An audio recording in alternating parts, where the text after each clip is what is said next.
fazer para agradar ao Senhor Jesus, autor e consumador da nossa fé, aquele que morreu por nós. Vamos ler em Gálatas, capítulo 3, do versículo 1 ao versículo 29. É um texto bem extenso, prestem bastante atenção e examinem nas suas casas, acompanhem aí na sua Bíblia. Vamos examinar em nome de Jesus Cristo, orando e vendo, meditando em cada versículo. Vamos ler.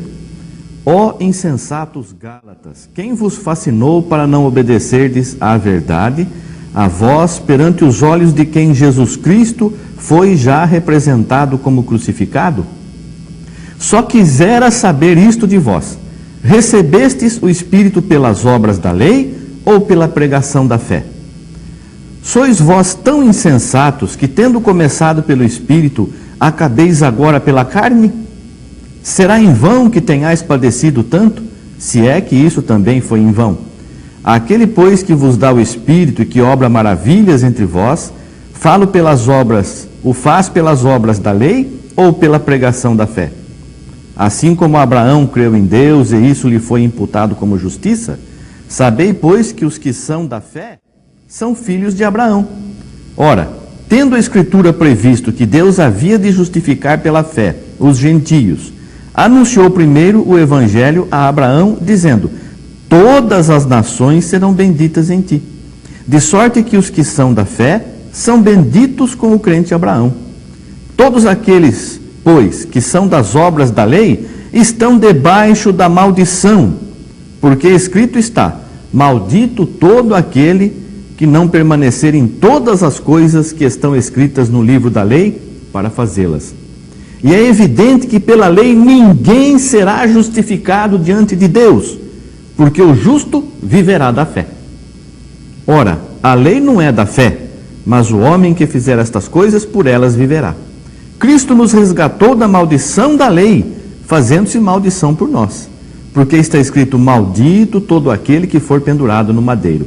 Para que a bênção de Abraão chegasse aos gentios por Jesus Cristo, e para que pela fé nós recebamos a promessa do Espírito. Irmãos, como homem falo, se o testamento de um homem for confirmado, ninguém o anula nem o acrescenta. Ora, as promessas foram feitas a Abraão e à sua posteridade.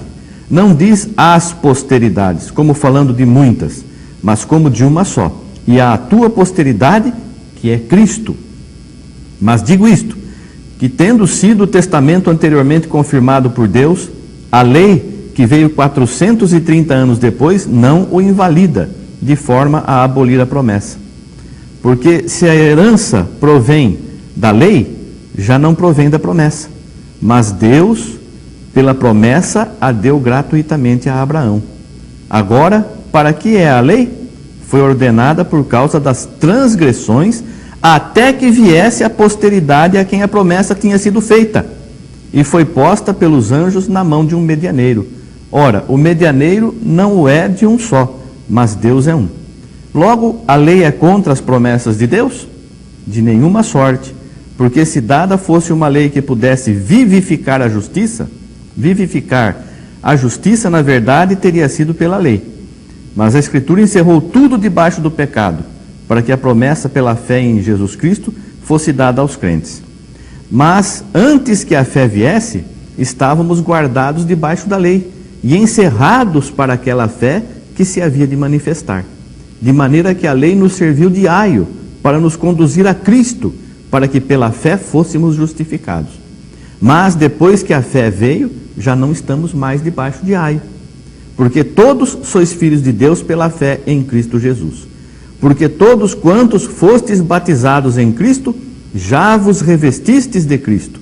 Nisto não há judeu, nem grego, não há servo, nem livre, não há macho, nem fêmea, porque todos vós sois um em Cristo Jesus. E se sois de Cristo, então sois descendência de Abraão e herdeiros conforme a promessa. Amém. Que maravilha! Você entendeu? Deus fez uma promessa a Abraão: a tua posteridade, não as posteridades, a tua posteridade. A Cristo foi feita esta promessa a Abraão, que haveria a salvação. Depois dessa promessa que Deus fez a Abraão, que não havia lei ainda nesse período, veio a lei. E a lei é contra a promessa? Invalidou a promessa? Não, de forma nenhuma. A lei serviu de guia, de aio, de guia, até que viesse o que era perfeito, Jesus Cristo. Quando veio Jesus, aquela lei deixou de ser o guia, deixou de servir para conduzir o homem a Deus. Porque na verdade, diz a palavra, o sangue de bodes e ovelhas não apaga pecado, mas o sangue puro de Jesus Cristo apaga pecados. Então acabou, veio Jesus, cumpriu toda a lei. Eu não vim revogar a lei, eu vim cumprir. E tanto é que ele até foi batizado. João não queria batizar Jesus. Eu careço ser batizado por ti e o senhor vem a mim? Não, mas convém cumprir toda a justiça. Então João concordou e batizou a Cristo. Guardava todas as coisas da lei, mas quando encerrou todas as coisas, quando ele estava no madeiro, ele orou e disse: está consumado, acabou, entregou o seu Espírito. Eu tenho poder para entregar a minha vida e tornar a tomá-la de volta. Ele entregou a vida dele por nós, derramou o seu sangue por nós, acabou aquele aio, aquele guia que nós tínhamos, que era a lei. Nós não tínhamos, nós somos gentios. A lei era somente para o povo judeu. Quem não fosse judeu não ia ser salvo pela lei, a não ser que entrasse para o povo judeu, circuncidasse e guardasse todas aquelas coisas que a lei determinava. Maldito aquele que deixa cair uma coisinha só da lei. Mas agora veio Cristo e nos deu um novo mandamento. Um novo mandamento vos dou. Quem tem poder para mudar mandamento, para mudar a lei, para mudar o sacerdócio, para mudar as coisas? Havendo mudança de sacerdote, existe mudança de lei. Está escrito isso também nas Escrituras. E o Cristo é sacerdote segundo a ordem de Melquisedeque. Havendo mudança de sacerdote, existe mudança da lei. E Cristo, então, nos deixou uma nova lei, que amar a Deus sobre todas as coisas e ao próximo como a si mesmo. E aí alguém diz assim: não, mas Cristo não fez, porque os 10 mandamentos, os 5 primeiros, é o relacionamento do homem com Deus, e os demais é o relacionamento do homem com o homem. Então, quando Cristo falou amar a Deus sobre todas as coisas, está falando sobre os primeiros mandamentos, e amar o próximo como a si mesmo, está falando sobre o segundo mandamento. Só que, querido amigo, querido irmão, querida irmã, examina bem o Velho Testamento. Veja que não são só 10 mandamentos, não. E não houve revogação de parte de mandamento. Acabou, essa parte não tem mais, aquela parte precisa ser obedecida. Não existe mais isso. Cristo revogou, cumpriu, aboliu tudo, todas as coisas. Em Coríntios diz isso. Cristo aboliu. Nós vamos ainda examinar alguns textos.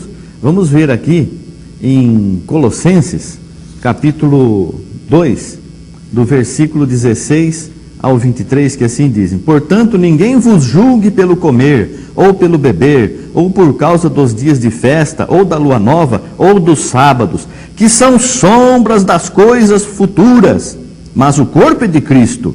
Ninguém vos domine a seu bel prazer com pretexto de humildade e culto dos anjos, metendo-se em coisas que não viu, estando debalde inchado na sua carnal compreensão, e não ligado à cabeça, da qual todo o corpo, provido e organizado pelas juntas e ligaduras, vai crescendo em aumento de Deus. Se, pois, estáis mortos com Cristo, quanto aos rudimentos do mundo, por que vos carregam ainda de ordenanças, como se vivesseis no mundo, tais como: não toques, não proves, não manuseis, as quais coisas todas perecem pelo uso, segundo os preceitos e doutrinas dos homens, as quais têm, na verdade, alguma aparência de sabedoria, em devoção voluntária, humildade e em disciplina do corpo, mas não são de valor algum, senão para a satisfação da carne. E nós não vivemos mais na carne, nós vivemos em espírito. E o que diz aqui? Ninguém vos julgue pelo comer, ou pelo beber, ou por causa dos dias de festa, da lua nova, dos sábados, que são coisas que são apenas sombras das coisas futuras, mas o corpo é de Cristo. Essa sombra é a lei. Não temos que julgar, você mais não pode comer isso, não pode mexer naquilo, eu tenho que guardar esse dia, tenho que guardar aquele. Acabou. Jesus é tudo em todos. Jesus diz: meu Pai trabalha até agora. Cadê o descanso de Deus? Meu Pai trabalha até agora, e eu também. E você, não vai trabalhar? Se o próprio Salvador trabalha até agora, Ele não está trabalhando no sábado, no domingo, na segunda, Ele não te guarda dia e noite. Se afastar de nós um só segundo, o que será de nós? Então, mas o sábado era para o estatuto perpétuo. Para o estatuto perpétuo enquanto existisse o aio, enquanto existisse a lei, enquanto existisse o guia. Veio o que é perfeito. Acabou a imperfeição. Agora nós estamos em Cristo. Quem está em Cristo, nova criatura é. Se eu sou uma nova criatura, como que eu vou ver umas coisas passadas, as coisas antigas? Vamos ver ainda em Hebreus, no capítulo 7, o versículo 22, que diz assim, 21 e 22, mas este com juramento por aquele que lhe disse, jurou o Senhor e não se arrependerá. Tu és sacerdote eternamente segundo a ordem de Melquisedeque. De tanto melhor concerto, Jesus foi feito fiador.